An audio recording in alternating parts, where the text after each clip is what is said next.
Hi friends, कैसे हैं आप। आशा करते हैं सब बढ़िया होगा। दोस्तों, क्या आप ये जानना चाहेंगे कोरोना महामारी पश्चात आने वाले समय में विदेश व्यापार में क्या क्या बदलाव आएंगे, विदेश व्यापार में क्या क्या बदलाव आने की संभावना है और हमें मतलब इंडियन एक्सपोर्टर्स को इससे क्या क्या लाभ होंगे। अगर आपका जवाब हाँ है तो बने रहे हमारे साथ। मैं Saurabh Darshane, exporter and international business consultant, और आप देख रहे हैं Cosmo digital Exim, a world of exports and imports.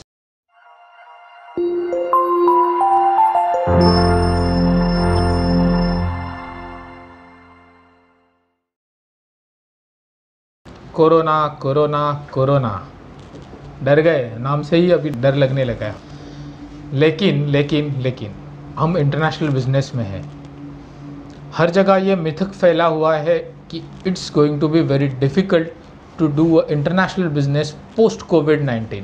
मतलब कोरोना पश्चात के आने वाले समय में विदेश व्यापार करना बहुत ही कठिन होने वाला है, ऐसे बहुतों का मानना है।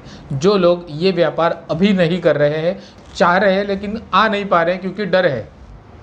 तो दोस्तों, ये मैं कहना चाहूँगा अपने एक्सपीरियंस से कि आपके मन से ये पहले डर निकाल दीजिए, क्योंकि मेरा ऐसा ही मानना है डेफिनेटली पूरी दुनिया के काफ़ी सारे देश इससे प्रभावित है, काफ़ी सारे लोग इससे प्रभावित हुए हैं। लेकिन इसका मतलब ये तो नहीं कि हम बिज़नेस करना छोड़ दें। दोस्तों, अभी हम इंडिया के लिहाज से एक्सपोर्ट्स के लिए बात करते हैं। दोस्तों, आप सभी जानते हैं कि कोरोना कहाँ से आया, चाइना से। और एक बात ये भी है कि before corona China is said to be a world's manufacturer and world supplier. मतलब कोरोना के पहले चाइना दुनिया की लगभग हर एक कंट्री के लिए मैन्युफैक्चरर और सप्लायर का काम करता था। मतलब दुनिया के लगभग सभी देश, मैं ऐसे नहीं कहूँगा कि सारे के सारे देश, लेकिन लगभग सभी के सभी देश चाइना को अपना मैन्युफैक्चरिंग और सप्लाइंग कंट्री मानते थे। मतलब दुनिया के एक्सपोर्ट्स का बहुत सारा हिस्सा चाइना के पास चला जाता है। मतलब अगर हम स्टैटिस्टिक्स की बात करें तो चाइना बिफोर कोविड-19 13% एक्सपोर्ट शेयर अपने नाम कर चुका था दोस्तों। लेकिन ये कहानी थी कोरोना के पहले की, लेकिन अभी पूरी तरह से सिनारियो चेंज हो चुका है। चाइना में कोरोना का विषाणु पाया गया दिसंबर में, तो दिसंबर से लेकर जून तक चाइना की इकोनॉमी एक तरह से कह सकते हैं ढह गई है। मतलब मैं ऐसा नहीं कहूँगा कि बर्बाद हो गई है, लेकिन काफ़ी हद तक क्षतिग्रस्त हुई है। इसका मतलब मैं समझाता हूँ। चाइना इसके पहले, जैसे मैंने कहा कि चाइना पूरी दुनिया का सप्लायर और मैन्युफैक्चरर कंट्री है, काफ़ी सारे देश डिपेंडेंट है चाइना के ऊपर। लेकिन अभी कोरोना के आने के बाद पूरी दुनिया का चाइना की तरफ देखने का नज़रिया पूरी तरह से बदल चुका है, और इसका फ़ायदा हम यानी कि भारतीय निर्यातदार इमीडिएटली उठा सकते हैं। आने वाले 1 सालों के अंदर हम इसका फ़ायदा अच्छी तरह से ले सकते हैं। कैसे, मैं आपको बताता हूँ। जैसे मैंने कहा, चाइना पूरी दुनिया का सप्लायर है और काफ़ी सारे उत्पादन और सेवाएं निर्यात करता है दुनिया के अलग अलग देशों में। लेकिन आज वो सारे देश जो चाइना के ऊपर डिपेंड है, वो आज इनकार कर रहे हैं चाइना से कोई भी प्रोडक्ट या कोई भी सर्विस खरीदने को। इसका नतीजा ये है कि चाइना का टोटल एक्सपोर्ट आज 13% से लेकर पूरा डाउनफॉल होके अभी आज 8% की कगार पर आ चुका है। या फिर ऐसा कह सकते हैं लगभग 50% शेयर आज वो खो चुके हैं कोरोना की वजह से, खाली एक विषाणु की वजह से। क्योंकि पूरे दुनिया का आज नज़रिया बदल गया है। पूरी दुनिया में आज चाइना के लिए नेगेटिव सेंटिमेंट फैला हुआ है, जिसका फ़ायदा हम ले सकते हैं, जिसका फ़ायदा भारतीय निर्यातदार उठा सकते हैं। आज चाइना ने इतनी तरक्की एक्सपोर्ट में क्यों की? उनके पास एक्सपोर्ट के लिए इंफ्रास्ट्रक्चर अच्छा है, उनके पास लेबर फोर्स अच्छा है, उनके पास मैन पावर की अवेलेबिलिटी है, उनके पास ब्रेन है। तो ये सारी चीज़ों में हम एज अ इंडियन, हम भारतीय कहीं भी कमी नहीं है। चाइना के ही तरह हम सारे उत्पादन मैन्युफैक्चरिंग कर सकते हैं। हम काफ़ी सारे प्रोडक्ट्स मैन्युफैक्चर कर सकते हैं, करते भी है, करते रहेंगे और इससे ज़्यादा बढ़ा भी सकते। हमारा पॉपुलेशन बहुत ज़्यादा है, हमारे पास अच्छे मैन पावर है, हमारे पास लेबर फोर्स की कमी नहीं है, हमारे पास एक्सपोर्ट के लिए इंफ्रास्ट्रक्चर काफ़ी अच्छा मौजूद है और उसमें बढ़ावा भी किया जा रहा है सरकार की तरफ से। सरकार काफ़ी सारी योजनाएं लेके आ रही है और अभी पोस्ट कोविड के बाद में तो अधिकतर, क्योंकि इकोनॉमी में भी सुधार लाना बहुत ज़रूरी है। और देश की इकोनॉमी कैसे सुधरेगी? व्यापार बढ़ने से, एक्सपोर्ट बढ़ने से।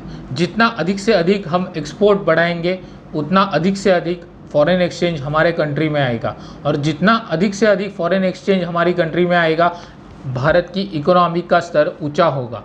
और यही एक वजह है सरकार काफ़ी सारी महत्वपूर्ण योजनाएं बना रही है, उसे कार्यान्वित कर रही है, और आगे पाइपलाइन में भी काफ़ी सारी योजनाएं हैं जिसका डायरेक्ट बेनिफिट एक्सपोर्टरों को होने वाला है।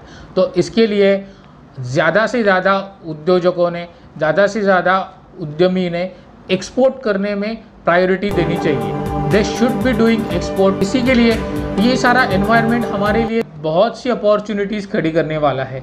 बहुत सी अपॉर्चुनिटीज़ हमें मिलेगी जिससे कि हम अपना बिजनेस डोमेस्टिक इंडिया में तो कर ही सकते हैं, उसके अलावा हम विदेशों में भी काफ़ी सारी जगह पे, जहाँ पे पहले चाइना एक्सपोर्ट करता था, वो सारे के सारे नहीं तो एटलीस्ट कुछ ना कुछ कंट्रीज़ में तो हम कैप्चर कर ही सकते हैं।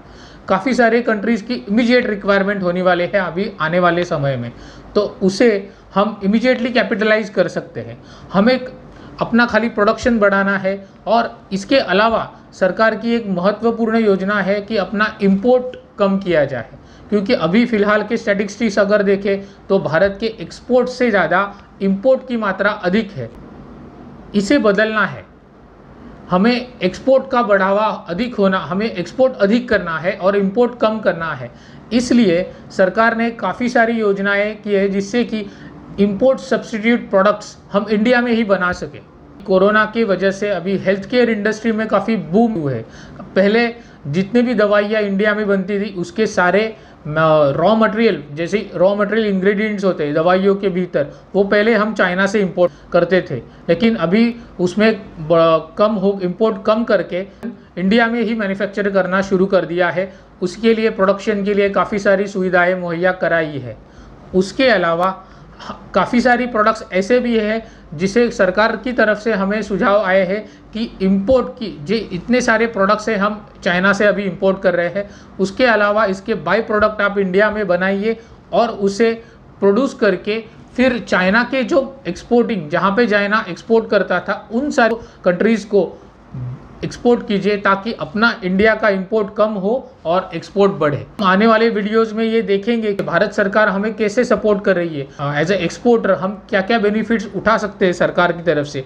ये आने वाले वीडियो में आपको सब पता चल जाएगा। डेफिनेटली आप हमें कमेंट करके भी लिख सकते हैं आप कौन से सेक्टर में काम करना चाहते हैं, तो उस विषय के लिहाज से हम डेडिकेटेड भी वीडियोज़ बना सकते हैं। दोस्तों ज़रूर ये संकट समय है, काफ़ी सारे लोग इससे प्रभावित हुए हैं, लेकिन अगर एक बिजनेसमैन के लिहाज से देखा जाए तो संकट समय में ही अवसरों के द्वार बड़े पैमाने में खुल जाते हैं।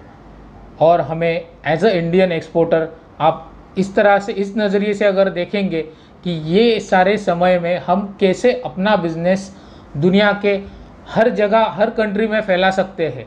There are opportunities available throughout the world. तो आइए आप एक्सपोर्ट कीजिए, एक्सपोर्ट बढ़ाइए। अपॉर्चुनिटीज़, अवसर आज खुद चल के अपने पास आ रहे हैं। हमारे पास ये सुनहरा अवसर है कि हम अपने भारत का परचम पूरी दुनिया में लहरा पाए और सफलता की नई सीढ़ी चढ़ते जाएं। आज ये अवसर हमें मिला है कोरोना की वजह से। हाँ, डेफिनेटली कोरोना एक महामारी है जिससे बचकर ही हमें आगे बढ़ना है। कोरोना के साथ ही जीने की आदत डालनी है, लेकिन हमें डरना नहीं है, काम करते रहना है, बिजनेस बढ़ाना है, इकोनॉमी बढ़ानी है। तो ये अगर हम दिमाग में रख के काम करेंगे, बिजनेस करेंगे, तो डेफिनेटली हम भी अपनी प्रगति कर पाएंगे और अपने देश की प्रगति में भी योगदान दे पाएंगे।